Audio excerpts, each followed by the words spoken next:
Imagine you're in a tiny fishing boat in the middle of a huge lake. The sun's just gone down, the stars are coming out, and you're exhausted from a very long day. You're with 12 of your closest friends, and one of them happens to be Jesus. Everything feels peaceful. Then out of nowhere, the sky turns black, the wind starts screaming, and waves taller than your house come crashing in. You're taking on water fast, you're terrified. And Jesus, he's asleep. Yeah, asleep.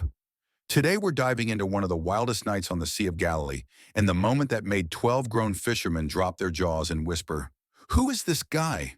That even the wind and the waves obey him." That day had been insane. Thousands of people had crowded around Jesus on the shore of this big lake called the Sea of Galilee.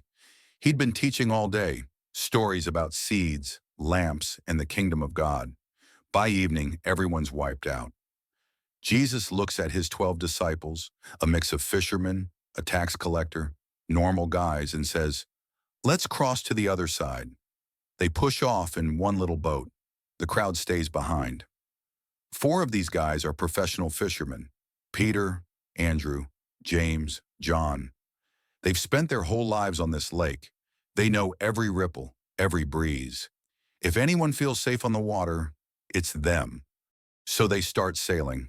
Jesus finds a cushion in the back of the boat, curls up and falls asleep. He's fully human. He gets tired just like us. And then it happens. Out of nowhere, a storm explodes. These storms on Galilee are famous. Cold air rushes down from the mountains and slams into the warm air over the lake. Boom. Instant chaos. Waves are high, very high. The boat is filling with water faster than they can bail it out. These are tough fishermen, remember? They've seen bad weather before. But this one is different. They are genuinely scared for their lives. They're shouting, pulling ropes, trying everything they know. And it's not enough. Finally, soaked and shaking, they run to the back of the boat and shake Jesus awake. "Teacher, don't you care that we're going to drown?" Jesus opens his eyes. He stands up in the rocking boat, water up to his ankles, and looks around like he just woke up from a nap. Then he looks straight at the storm and says, "Quiet, be still." That's it. No shouting, no panic. Just calm, steady words. The wind dies. The waves flatten. The boat stops rocking. Dead calm.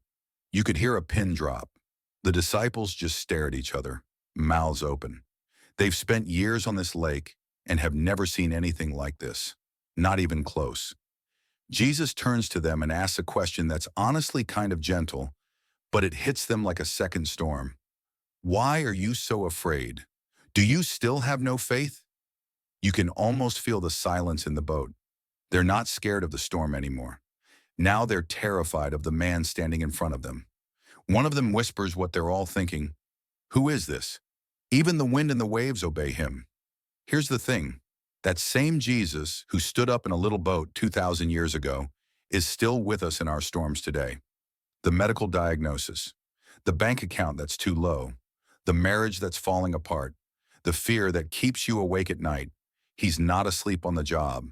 He's not ignoring you. He's right there in the boat with you. And when the moment is exactly right, he still speaks these words that shut down chaos. "Quiet, be still." Sometimes he calms the storm. Sometimes he calms his child. Either way, peace comes. So if you're in the middle of a storm right now, hear his voice. "I've got this. I'm bigger than the waves. Trust me." Because the one who made the sea is never, ever out of control.